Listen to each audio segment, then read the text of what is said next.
एक शेख साहब के घर में 10 मेहमान आ गए। उसने बीवी से बोला, बेगम साहबा जल्दी से 10 कप चाय के बना दो। बीवी बोली, चीनी नहीं है। शेख ने कहा, तुम फीकी ही बना दो, बाकी मैं संभाल लूंगा। चाय लेकर कमरे में गया और कहा, हाँ भी दोस्तों, इन 10 में से 1 कप में चीनी नहीं है। जिसके पास भी वो फीका कप आया, कल वो हम सबको पार्टी देगा। आगे से तमाम दोस्त भी शेख थे। सारे चुप करके चाय पी गए। एक ने तो यहां तक कह दिया कि यार, लगता है जिस कप में चीनी नहीं डाली उस वाली भी मेरे में डाल दी है, क्योंकि इसमें चीनी बहुत ज्यादा है।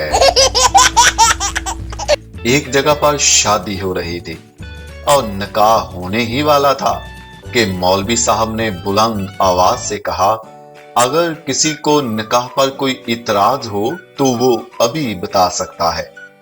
बस ये कहना था कि बारात के बिल्कुल एंड वाली लाइन से एक खूबसूरत नौजवान लड़की गोद में एक बच्चा लिए हुए स्टेज की जानब आने लगी। इस लड़की को देखना ही था कि दुल्हन ने दुल्हा को थप्पड़ मारने शुरू कर दिए।